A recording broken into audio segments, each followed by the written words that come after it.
Assalamualaikum warahmatullahi wabarakatuh. Hari ini kita akan sambung kisah kahwin kontrak bab 1 bahagian 2.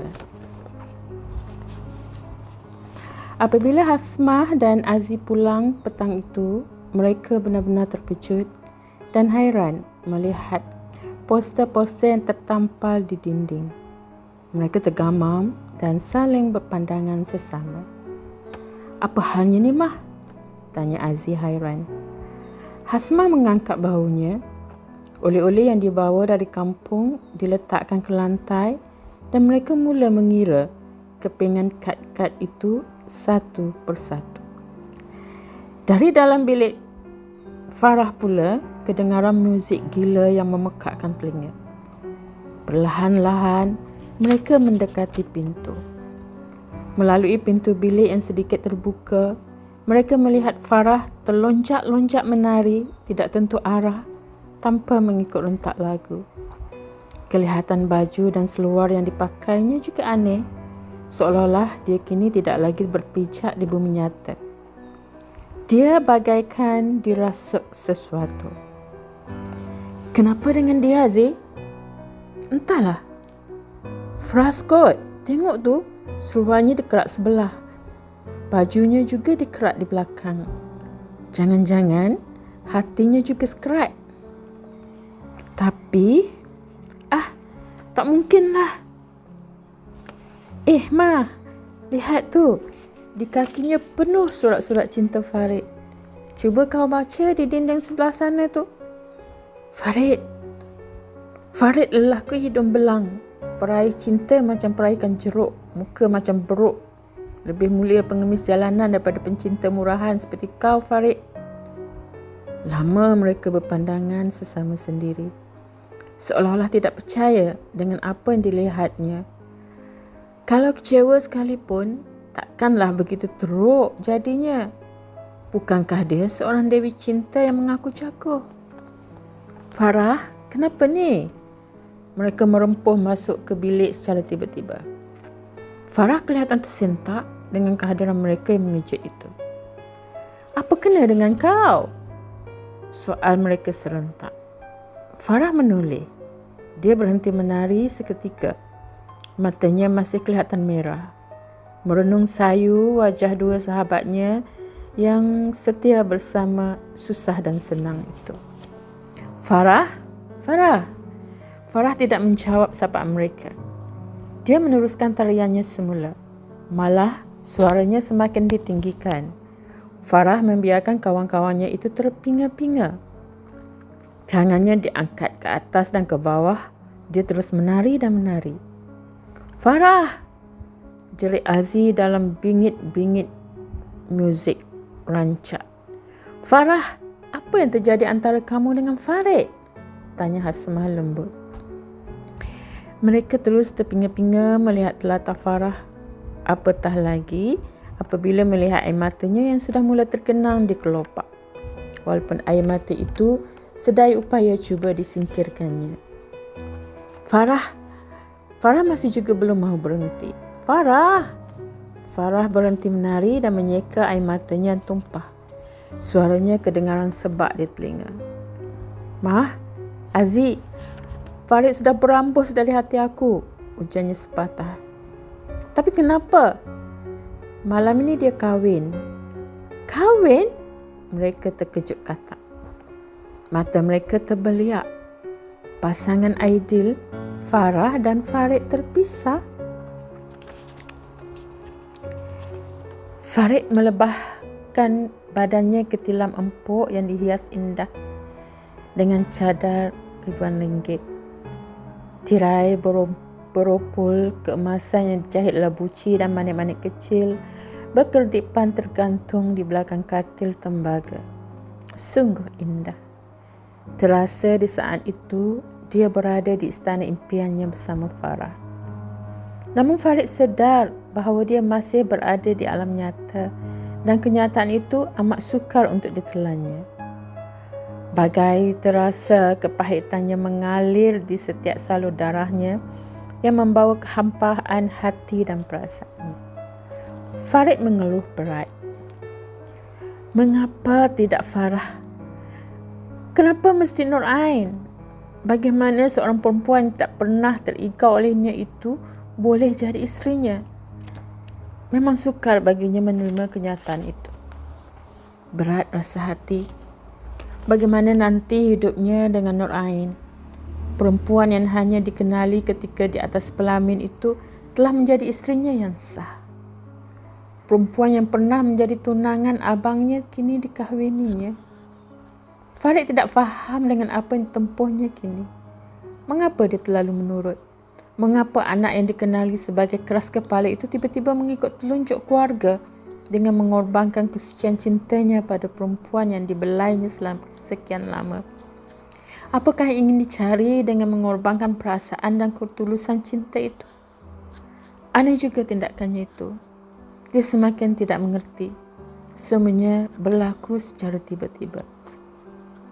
Kerelaan yang terpaksa.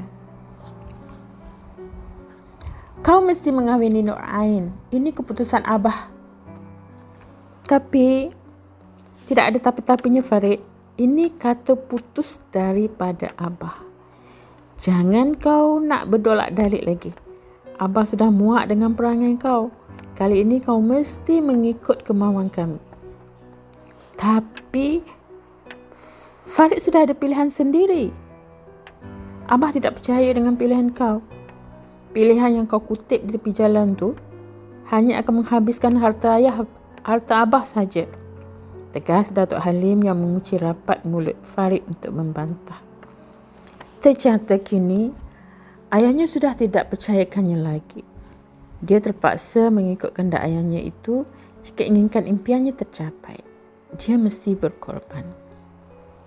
Kalaulah Abang Faiz masih hidup, tentu perkara ini tidak akan berlaku, keluhnya. Minggu lalu, dia mendapat telefon daripada ayahnya, Faiz kemalangan. Dia tergesa-gesa pulang. Faiz terbaring ketenat. Farid terkaku sejenak. Hatinya ngilu tak kala melihat penderitaan abangnya itu. Sedangkan di rumah segala persiapan perkahwinannya telah sempurna diatur. Jemputan telah diundang dan pelamin juga sudah ditempah. Hanya menanti untuk dipasang sahaja. Tiba-tiba pengantin lelaki nazak dan pengantin perempuan pula 3 kali pinsang menghadapi kenyataan yang terlalu pahit untuk ditelannya itu. Hancurnya hati hanya Tuhan sahaja yang maha mengetahui. Farid menghampiri kembarnya perlahan-lahan. Apa yang dirasa oleh abangnya turut dirasa olehnya. Jiwanya bagai rentung. Sedih dan simpati silih berganti. Tangan Faiz digenggam erat. Lemah. Kelihatan nafasnya sesak. Kepalanya berbalut. Tumpuk-tumpuk darah memerah pada bautan kain putih. Kaki kanannya remuk dan terpaksa dipotong. Darah juga sudah berpaing-paing diganti. Namun keadaan Faiz tetap tidak berubah. Malah semakin tenat. Abang, ini Farid, bisiknya ke telinga Faiz. Faiz membuka matanya, berat. Wajah Farid kelihatan sama-sama di matanya. Dia senyum agak payah. Farid merapatkan telinganya ke mulut Faiz. Apabila melihat Faiz cuba menyatakan sesuatu. Berjanjilah pada abang, Farid. Farid terdiam. Hatinya berdebar. Dia mencium bau yang tidak enak yang terpaksa diterimanya. Berjanjilah kalau berlaku sesuatu yang tidak diingini pada abang. Terimalah Ain. Dia terlalu muda untuk menerima penderitaan yang abang tinggalkan. Pinta Faiz mengharap. Ada sesuatu yang memusingkan Faiz kalau Nur Ain dibiarkan merodah hidupnya sendirian tanpa perhatian dan kasih sayang. Faiz menarik nafas panjang, ternyata lelah. Berjanjilah yang kau akan menjaganya. Berjanjilah yang kau akan menggantikan tempat abang. Rayu Faiz dengan suara tersekat-sekat. Matanya layu memandang tepat muka Farid memohon pengertian. Farid membatu. Hatinya diamuk serba salah. Dadanya mula sebab. Tanggungjawab yang diamanahkan padanya itu terasa terlalu berat untuk dilaksanakan. Hatinya mendongkol dengan berbagai perasaan. Faiz terus merenung wajah Farid dengan 1000 harapan. Ternyata hatinya hampa melihat Farid yang membisu 1000 bahasa. Farid serba salah membuat keputusan antara harapan abangnya yang disayangi dan cinta Farah yang mengikat kukuh hati jiwanya. Dia tidak mengerti mengapa harus dibebankan dengan pilihan terlalu sukar untuk diputuskan. Berjanjilah Farid, kata Datin Mariah dengan sedu yang terkawal. Hatinya luluh melihat keadaan anak kesayangannya itu. Jangan kau hampakan permintaan abang kau. Jaga hatinya agar hatinya tenang dalam menghadapi hari-hari terakhirnya. Lagipun, Nur Ain seorang gadis yang baik. Kau akan bahagia dengan dia. Abang kau hanya fikirkan apa yang terbaik untuk kau. Janganlah hampakan permintaannya, cetus Mariah lagi. Farid mengentak bibir. Mukanya mula pucat. Hatinya terus berbelah bagi. Bagaimana dengan janjinya untuk bersama sehidup semati dengan Farah? Adakah wajar dilupakan begitu sahaja? Sukar untuk dia membuat keputusan. Namun antara sedar dengan tidak, akhirnya Farid mengangguk lemah.